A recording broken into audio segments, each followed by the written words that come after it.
Question number 3 খুব একটা সুন্দর কোয়েশ্চেন দেখো। অ্যাজ ইফ যখন দুটো ক্লজকে অ্যাজ ইফ এবং অ্যাজ দো জয়েন করবে, ভালো করে শুনে নাও, অ্যাজ ইফ থাকতেও পারে এখানে, অ্যাজ দো থাকবে। অ্যাজ ইফ বা অ্যাজ দো মানে হচ্ছে যেন, হুম, যেন অর্থাৎ কল্পনা বোঝাবে, ঠিক আছে, মনে হয় যেন, এরকম, শুধু যেন নয়, মনে হয় যেন, কল্পনা বোঝাবে। এবার প্রশ্ন হচ্ছে অ্যাজ ইফ বা অ্যাজ দো এর এইদিকে শূন্যস্থান থাকবে, এইদিকে শূন্যস্থান থাকবে, হয় এইদিকে দেওয়া থাকবে, এই দিকটা তোমাকে পূরণ করতে হবে, নয়তো এই দিক দেওয়া থাকবে, এই দিকটা।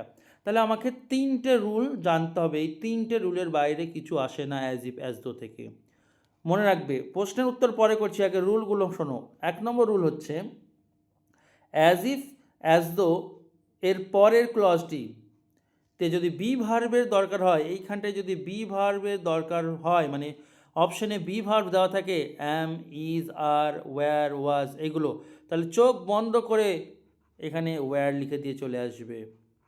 সাবজেক্ট যেই থাক না কেন, হি হতে পারে, ইউ হতে পারে, আই হতে পারে, রহিম হতে পারে, যে কেউ হতে পারে, ওয়্যার লিখে দিয়ে চলে আসবে, ঠিক আছে। অবাস্তব কল্পনা বোঝায়। 2 নম্বর রুল হচ্ছে অ্যাজ ইফ বা অ্যাজ দো এর আগের ক্লজের ভার্বটিকে দেখব। আগের ক্লজের ভার্বটি যদি প্রেজেন্ট ইনডেফিনাইট টেন্সে থাকে, দেখো যেমন এই যে অ্যাজ ইফ বা অ্যাজ দো এর, আমি অন্য কালি দিয়ে বোঝাচ্ছি, অ্যাজ ইফ বা অ্যাজ দো স্পিক্স এর আগের ক্লজ, তাই না? তো স্পিক্স ভার্বটা ক নম্বরে আছে?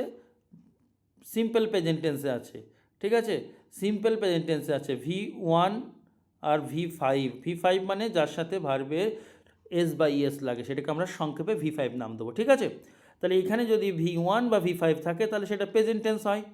যদি এইখানে আমি ওই যে টেন্স ফেন্স না মনে রাখে, আমি ইজিভাবে মনে রাখতে চাইবো যে অ্যাজ ইফ বা অ্যাজ দো এর আগের ভার্বটি যদি V1 V5 হয়, তাহলে পরের যে ক্লজটি থাকবে সেই ক্লজটির ভার্বটা তোমার চোখ বন্ধ করে তুমি করে দেবে V2, ঠিক আছে, V2 করে দেবে একদম।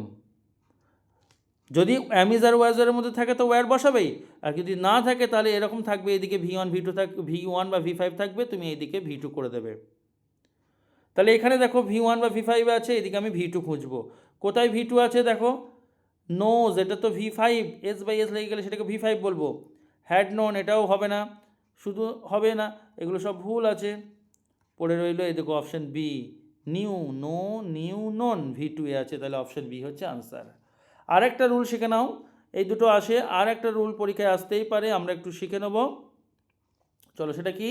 3 নম্বর রুলটা হচ্ছে অ্যাজ ইফ অ্যাজ দো এর আগের ক্লজটি যদি V2 হয়, মানে আগের ক্লজের ভার্বটি যদি পাস্ট টেন্সে থাকে, V2-তে থাকে, আর মাঝে অ্যাজ ইফ বা অ্যাজ দো থাকে, সুন্দর সুন্দর করে খাতায় লিখে নেবে রুলগুলো, তাহলে পরের ক্লজটির ভার্বটি তোমাকে দিতে হবে পাস্ট পারফেক্ট টেন্সে। অত টেন্স মনে রাখতে হবে না, তুমি হ্যাড প্লাস V3 মনে রাখবে পাস্ট পারফেক্ট টেন্সের স্ট্রাকচার ভার্বের, ঠিক আছে। তো আগের ক্লজটিতে যদি V2 থাকে, অ্যাজ ইফ বা অ্যাজ দো এর পরের ক্লজটি হবে হ্যাড প্লাস V3, মনে রাখবো। আগের ক্লজটিতে এখানে V1 V5 থাকে, এদিকে হবে কি শুধু V2। আর যদি এগুলো না থাকে, বি ভার্বের মধ্যে উত্তর লিখতে বলে অ্যাম, ইজ, আর, ওয়াজ, ওয়্যার, কী হবে উত্তর? ওয়্যার হবে। আশা করি প্রত্যেকে বুঝতে পেরেছো। এইভাবে প্র্যাকটিস করতে হবে, কেন বাকি অপশানগুলো হলো না, বা ওই অপশান থেকে আর কি উত্তর আসতে পারে, বা আর কি রুল তৈরি হতে পারে এই প্রশ্ন থেকে, এইভাবে শিখতে হয়। Thank you.